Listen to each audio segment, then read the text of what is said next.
çevirə bilir. Aha, ikinci Təhmasib. İkinci Təhmasib dövründə elə çox geniş danışmayacağam, qısa danışacağam, sonra testimizi eləyək. Çünki artıq bu hissələri mənimsəmiş olacaq. Xəzəryanı rusların Azərbaycanı işğal etmişdi. Ruslarla 1723-cü ildə biz deyirik, axı 22-də gəldi. Özü ruslardan kim idi hakimiyyətdə? Pyotr, birinci Pyotr 1723-də gəldi. İkinci Təhmasibin elçisi İsmail bəy Peterburq müqaviləsini imzaladı. Şahın icazəsi var idimi? Yox, ona görə Təhmasib nə etdi? Müqaviləni qəbul eləmədi. Bəli, ikinci Təhmasib biz deyirik ki, təsdiq etmədi. Amma uşaqlar, Peterburqun şərtləri var idi. Deyin mənə. Şərtləri dərbətin kilona qədər olan Ay, sağ ol. Bəli, bəli. Bəli. Ailə şərtləri nə idi Peterburqun? Dərbəndən kilona qədər olan ərazilər Rusiyada qalırdı. Rəşt bərabər nəyə? Gilan. Rəşt bərabərdə Aylin Gilan. Bura qədər torpaqların hamısı qaldı Ruslarda. Ruslar da deyirdi ki, o 1709-1722-də gələn əfqanlar var ha. Onlara qarşı birlikdə mübarizə aparacaq. Amma Təhmasib bunu biz deyirik ki, tətbiq edir. Sonra Azərbaycanın deyir cənub torpaqlarını da ələ keçirdir kimlər? Artıq Osmanlılar. Osmanlı ilə Səfəvi qalır kənarda. 1724-cü ildə hansı iki dövlət müqavilə imzalayır? Bəli. Bu İstanbul müqaviləsinə məntiqlə düşünün. Üçüncü İstanbul müqaviləsi ifadəsini demək olar məntiqlə.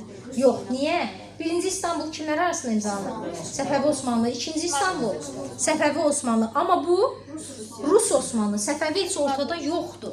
Ona görə də 1724-də İstanbul kimlər arasında? Ruslarla Osmanlılar arasında.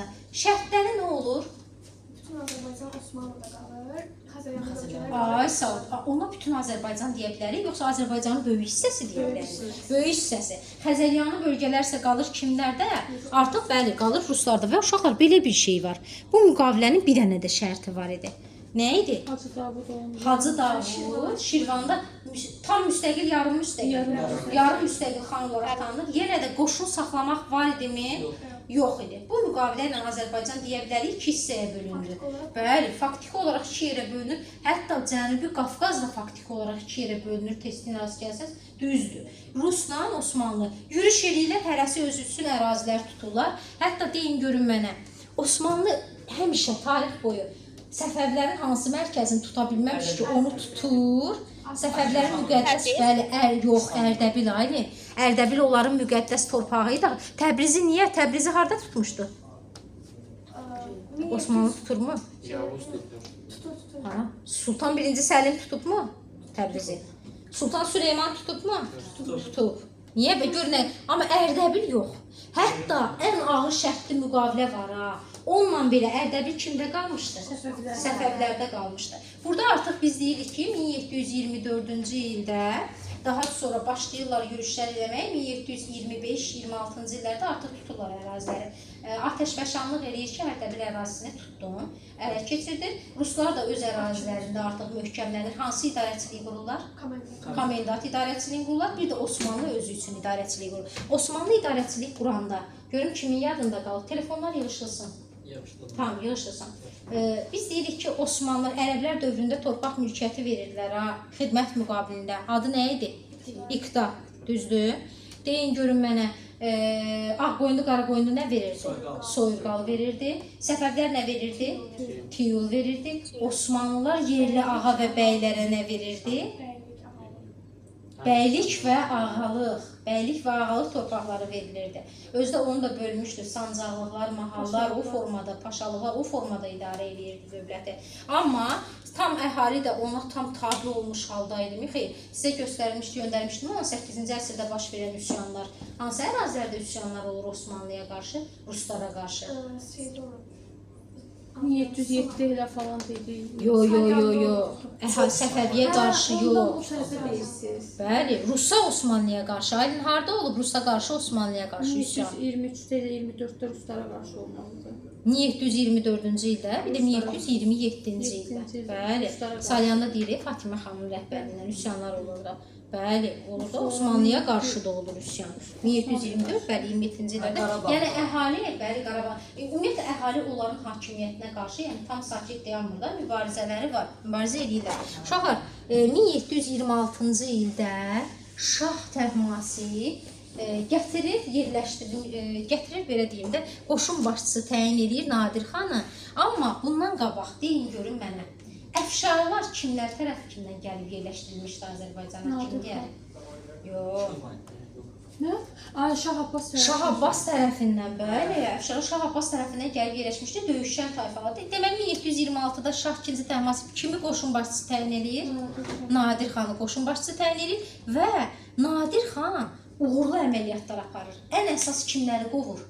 Əfqanları qovur, bəli. Hətta Osmanlılardan da Həmədanı alırmı?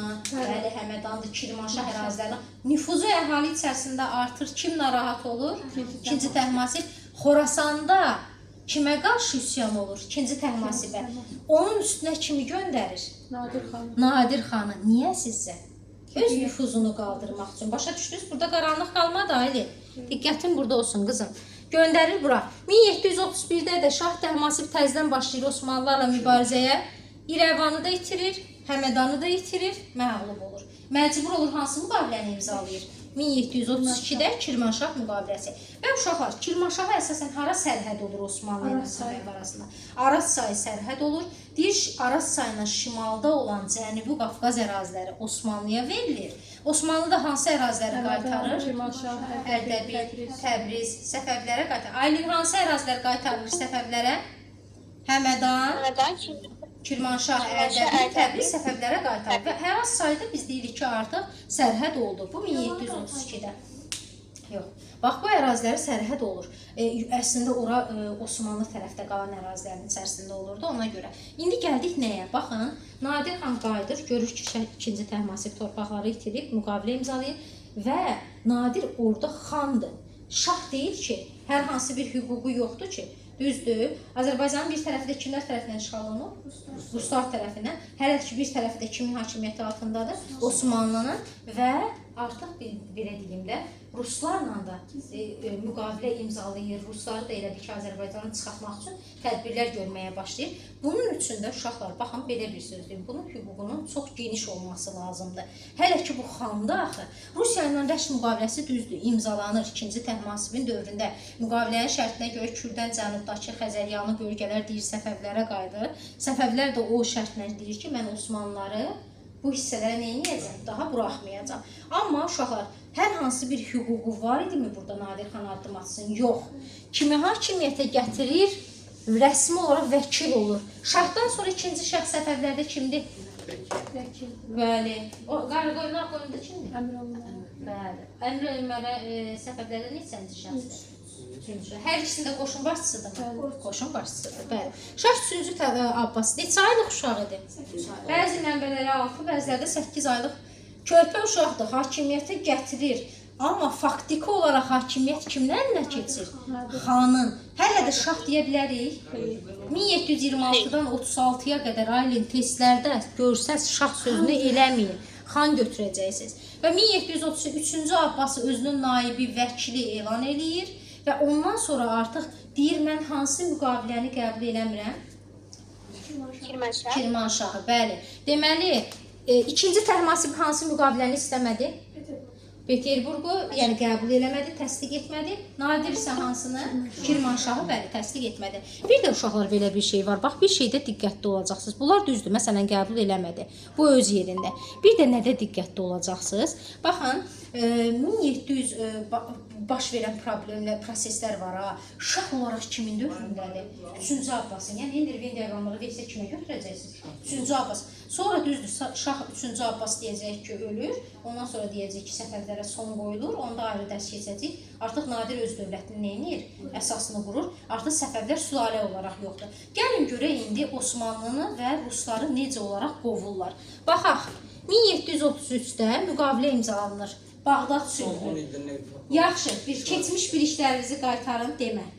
1733-də Bağdad sülhünü imzalayan sultan kim idi? Ay, sağ ol. Hansı? 1-ci Mahmud. Çünki 3-cü Əhməddən sonra kim gəlmişdi? 3-cü Əhməd 1730-a qədərdir. O İstanbulu imzalayan kim idi? 3-cü Əhməd. Düzdür, bax, qarışdırmayın. Bunu imzalayan kim oldu? Bəli, 1-ci Mahmud idi.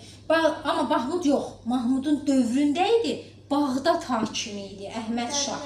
və onu da qəbul eləmir kim? 1-ci Mahmud. Aydın oldu Emil? Bəli. Qaranlıq qalmadı, elədir. Uşaqlar qaranlıq qalmadı. Bəli, artıq 1700. Yaxşı, Bağdad sülhünün şərti nə idi? Aylin desin. Aylin şərti nə idi? Onu Osmanlı'nın onun ərzində işğal etdiyi bütün torpaqları sərflər geri Qaytar, Seymur qaytarır mı? Qaytarmır və ondan sonra bəli, nə zaman neçənci ildə Emil hansı döyüşlə qovur onları? Osmanlıları. Niyə kömək istədin köməyə? 1700 neçənci il? 35. Deməli 1735-ci ildə üç kilsə döyüşü olduqdan sonra ölkədən qovulur. Ruslar əslində özləri bundan əvvəl Gəncə müqaviləsini imzalayırlar, qovulmamışdan qabaq. Onlar niyə? Osmanlını qoy, kim aparsın mübarizə? Səfəvi mübarizə aparsın, çıxarsın. Gəncə müqaviləsinin şərtləri nə idi? Gəncə müqaviləsinin şərtləri Ruslar Azərbaycanın bütün torpaqlarından Ruslar Azərbaycan torpaqlarını, bəli, Xəzəryan torpaqları geri qaytarır. Sonra bir də Ruslara bəli, güzəştli ticarət. Deməli, güzəştli ticarət məsələsini harda eşitdik? Deyin bir-bir. 1667, 1717, sonra 1732, 1735. Bunlarda bəli, yox, Peterburqda yox, Peterburqda götürmürsünüz. Bəli, o əfqanlara qarşı. Qaranlıq qalmadı bura qədər heç bir şey. Bax, deyirəm, sual verirəm, bax, testlər indi verəcəm işləməyə. Heç də qaranlıq qalmadı, Aylin qaranlıq qalmadı. Xeyr, mənim. Dəqiq. Deyin görün mənə, telefonları yığışdırın. Telefon olmaz. De görün mənə, Sevən, neçənci illər aralığı götürəcəksən, bir ümumi sual cavab eləyək. Neçənci illər aralığı götürəcəksən ki, Səfəvilərin paytaxtları hansılar olmuşdu? Hansı aralıq? 1501-dən 1501-1555 Təbriz, 55-1598 Qəzvin, Qəzvindən də ki 1598-dən ta 1736. Bəli, deməli 1501-dən 1555-ə qədər Təbriz. Bizi sualı necə verir? Səfəvilər dövlətinin paytaxtı Təbriz olan vaxt baş verənləri müəyyən edin. 1501-dən 1555-ə qədər. Sonra 1555-dən 1598-ə, 1598-dən ta ki 1736-cı ilə qədər götürəcəksiniz. Bir də uşaqlar nəyə diqqət yetirin? Baxın, ümumiləşdirilmiş formada şey eləyəcəm, amma bunların hakimiyyət illəri var ha. Heç bir şansımız yoxdur ki, bunu öyrənməyək. Niyə? Baxın, belə bir şey deyim də, hakimiyyət dövrlərini verəcək, deyəcək ki, məsələn, filan vaxtda olanları müəyyən edin. Bu niyə bu formada kiçik şeydə düşür? Aydır, amma böyüməyi yoxdur bunun. Heç sevinəm, öz notebook'umu istəyirəm. Onda daşımağı təmbəllik edirəm. Görürsənmi buradan? Deyəcəkdim, Qaranlıq qalmışsın. Böyüdüm belə olsun. O da olacaq. Bir də bunların illərinə gəlin baxaq, tez-tez gedək. Şeyx İsmail. Neçənci illər? 1494-dən 1501-ə. Şah İsmail 1501-dən 1524-ə. Təhmasib 1524-dən 1576-ya. Şah II İsmail cəmi 1 il. 76-dan 77-yə. Xudabəndə 78, 78-in tərsinəsini yazda saxlayın, 7 ilə 8-in, 87. Şah Abbas 1587-dən 1629-a, Səfi 1629-dan 42-yə, Şah II Abbas, bax, hakimiyyət illərini niyə deyirəm yadınızda? Eyler-Venn diaqramı tutaq ki, aydın verilib, deyir ki, 17-ci əsrin birinci yarısında, həm də ikinci yarısında hakimiyyətdə olub. Baxın. Həm 1642-dir, həm 1660-a. Və yaxud da ki, verib deyir ki, məsələn, müəyyənləşdirin hansı şaha, kimə aiddir. Artıq siz onu bilmək üçün mütləq bunun hakimiyyət illərini əzbər bilməlisiniz. Şah II Abbas bəs 1642-dən 1666, sonra 1666-dan 94-ə qədər kimdir? Şah Süleyman. 1694-dən 1722-yə qədər Hüseyin. 22-dən 32-yə Şah II Təhmasib. 32-dən 36-ya Şah III Abbas. Belə bir sual verim. Seymur, de görün mənə, bunlardan hansı Osmanlı ilə heç bir müharibə aparmayıb? Deməyin, Seymursan, ha? De. Deməli, bir dəqiqə. Düzgünlüyündə Seymur. Bura bax da. Bir uşağı apartmayın. Hansı uşaq? Uşaq deyil. Kim? Uşaq. Niyə ki bunun dövründə demədik bəyəm Yox, kişisə ben döyüşdə gözəl buna var. götürülür. Bilmədim. Başqa uşaq İkinci siz İsmail. Süleyman. bəs aha Şah Süleyman, bir də Şah İkincisi. niyə Səfidə olub da. Dedim eşitmədi. Şah ikinci Şah Abbas. 2-ci Abbas, bir də Şah Süleyman. Uşaqlar, Şah Səfidə olmayıb ki mübarizə. Var. Nə mübarizə? Nəyə yarda düşürsüz? Qəçsi Şirindən qabaq şeyi necə itirdi? Torpağı. Ərə bir ağı nə zaman İkinci İsmail itirdi? deyəmiydi mən. İkinci İsmail. Bəli, ikinci İsmail. İkinci İsmaildə olub müharibə. Olmayıb ki. İkinci İsmail. İkinci İsmail hakimiyyətdə olur cəmi 76-77. Bir dənə söz demişdim sizə. İkinci İsmailə əsas 2 dənə, 3 cümlə nə? Sünni Şiə, Elə bir ki, sonra zəngləmək istəyirdi. bəli, mərkəzləşmə siyasəti yürüdür. Bir də necə öldürülür? Sui-qəsd nəticəsində. Və bunu da kimlə oxşar götürəcəksiniz? Mərkəzləşdirmə siyasəti, sui-qəsd, bir də Şiə və Sünni təriqətini ləğv etmək üçün Müəllim, Nadir Şahla. Hüseynin dövründə oxşar Osmanlı müharibə olub ki, Hüseynin dövründə 1694-dən 1722-ci ilə qədər yox. 1722-dən artıq sonra başlayır mübarizə aparmağa. Ondan sonrakı mübarizəni götürəcəksiniz. Hələ ki olmayıb. Ümumiyyətlə yerə deyirik. Hacı Davudun üsyanı şərait yaratdı. Azərbaycan uğrunda rəqabətə biz deyirik ki, qoşulurlar. Götürə bilərik də ikinci İsmail, Bəli, ikinci Şah Abbas, Süleyman, Bəli, Şah Hüseyn. götürürsünüz. Özdə belə bir sual verim sizə. Baxın, mübarizə aparmaq məsələsi var ha. Bir var müharibə, yenə deyirəm, bir var mübarizə. Bax, həmin bu Şah 2-ci Abbasın götürərsiniz, geniş müharibə aparmışdı. Şah 2-ci Abbas deyirəm ha. Götürərsiniz, geniş müharibə aparmışdı ruslarla. Xeyr. Yox. Münaqişə. O münaqişədir 1653-dən 1662-yə. O sizi yəni çaşdırmasın. Yaxşı, qaranlıq qalmadı heç nə. İndi ən axırda testləri işləyəndə görərik də, görək qaranlıq qalır, yoxsa qaranlıq qalmayıb. Baxın, bu Səfəvilər tarixinə aid olanlar nələrdir? Atmışam da bunları ayılın sizə. Bax, yenə də burada izahını verirəm. Diqqətlə hamınız, bütün diqqətiniz burada olsun. Bax, burada aparılan, burada olan ümumi üsyanlardır. Hərə biri haqqında danışsın. Niyə olur, necə nəticələnir? Elə başlayaq Aylin sənlə. Bu qiyam haqqında danış. Niyə oldu, necə nəticələndi? 17-ci ildə Əlbəs Mirzə qiyam qaldırdı. Nə vaxt orada Şirvanşahlar dövləti süqut etmiş 38-ci, yəni həmin orada oranı idarə etməyə başlanmışdı Əlbəs Mirzə. 47-ci ildə qiyam qaldırdıqdan sonra müstəqil siyasət yeritməyə çalışırdı, amma onu təkməcib tutaraqdan onda qarşı çıxmaya çalışdı. O da Əlbəs Mirzə də Osmanlıya qaçırdı. Osmanlının neçənci yürüşə təhrik elədi Sultan Süleymanı? 3-cü. Bəli, 3-cü yürüşə, düzdür. Ya deməli bundan danış, Don Kazaklarından niyə gəldilər, kimin dövründə necə nəticələndi? Şah Süleymanın dövründə necə oldu? Edam elədilər. Bəli, edam elədilər. Kimlər tərəfindən? Ruslar. Niyə ruslar? Onda ərazi, Volqa Xəzər. Xəzər yoluna bəli, ticarətdə maraqlı idilər, ona görə deyirik, eləyirlər. Bax, bunlar heç nə deyil. Şirvanda, Carbalakəndə 1707-ci ildə biz deyirik ki, geniş üsyanlar olmuşdu. Bunlardan danışmağa geniş məlumat o qədər də yoxdur. Hacı Davudun da üsyanı olur. Üsyan nəticəsində məğlub 24-də Rusiyaya qarşı olur, 1724-də. Baxın, bunları sizə versə ki, Səfəvi 1724-27-ci ildə Səfəvi hakimiyyətinə qarşı olub. Düzdür o cümlə? xeyr. Mücadilli düşmənə qarşı olub. Bax, bunu qarışdırmayın. 1730-da da bayaq dedik, Şah 2-ci Təhmasparda üsyan olur, göndərir Nadir xan getsin, yatırsın. Xorasanda bəli 1730 odur. Bir də Nadir xana qarşı hansı ki, acılıq, səfalət var idi. Astarada, Şamaxada üsyan olur 1734-cü ildə. Onda da hansı ki, deyirik ki, Nadir xana da qarşı üsyan olub. Nadir Şaha qarşı da üsyan olub. Yaxşı, o ifadələr, yəni sizi qarşılamaq çətinlik çəkməyəcək orada. Astara ilə yaxın yerdədir o da, o Cənubi bölgəsinin arasındadır. O yaxında da var, Türkiyədə, orada da var.